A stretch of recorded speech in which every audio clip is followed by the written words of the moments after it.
Retour sur TV Finance pour le broker du jour, c'est avec eToro, la plateforme et le réseau social de courtage avec nos deux analystes que l'on accueille par visioconférence. Bonjour David Derry, vous êtes social media manager. Bonjour. Et bonjour Antoine Fraisse-Soulier, vous êtes analyste marché. Bonjour Aude. Et on va décortiquer l'actualité financière avec vous et commenter les opportunités d'investissement. On commence avec vous Antoine avec l'actualité financière en Europe. Un point sur le CAC 40 qui se cherche une tendance entre les péripéties du pétrole et les publications trimestrielles. Oui, c'est vrai que le CAC 40 hier finalement a bien tenu et il a progressé de plus de 1%. On a eu les deux premiers jours de la semaine qui ont été très compliqués puisqu'il y a eu la chute des cours pétroliers. On en avait parlé mardi d'ailleurs avec un prix du pétrole qui est passé en territoire négatif pendant quelques heures. Et du coup, finalement le CAC 40 évolue en fonction de l'évolution des prix du pétrole. Et hier, le pétrole a bien rebondi. Du coup, on a un marché qui a rebondi, mais aujourd'hui, effectivement, on a une très grosse journée, déjà en termes de publication de résultats, puisqu'on a 8 entreprises du CAC 40 qui ont publié entre hier le soir et ce matin.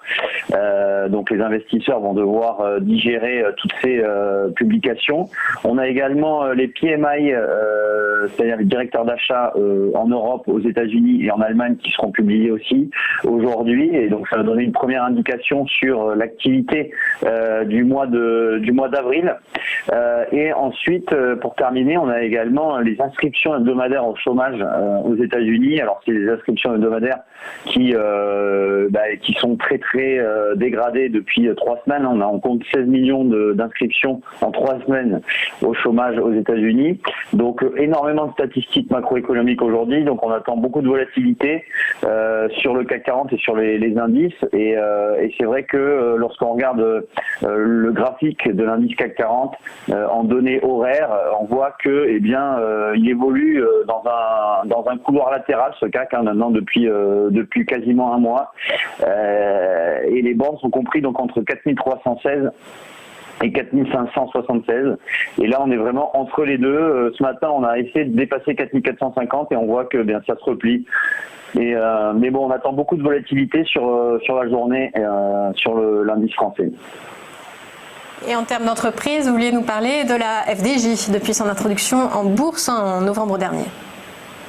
Oui, alors FDJ, donc c'est la Française des Jeux, qui a publié ses résultats hier et les résultats sont ressortis en baisse comme on pouvait s'y attendre parce que le confinement a des effets assez importants sur l'activité de la société.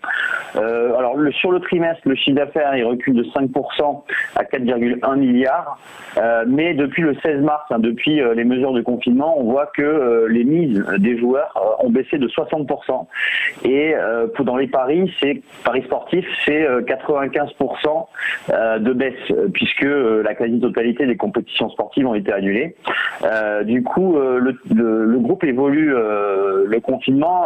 Un mois de confinement correspond à une perte de chiffre d'affaires de 100 millions d'euros pour le groupe, donc c'est assez considérable. Par ailleurs, le groupe a décidé de baisser son dividende aussi de 30%. Voilà, donc il y a un plan extraordinaire qui a été mis en place par FDJ qui vise à engager un plan d'action visant à économiser sur le reste de l'année de 80 millions d'euros de coûts, voilà, ce qui représente à peu près 10% de ses coûts fixes, et pour amortir finalement la baisse du chiffre d'affaires et des mises des joueurs qui vont avoir lieu.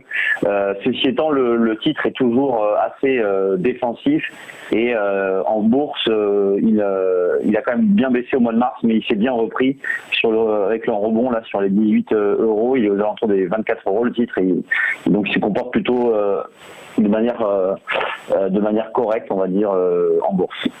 Merci Antoine, à tout de suite pour les Market Movers américains.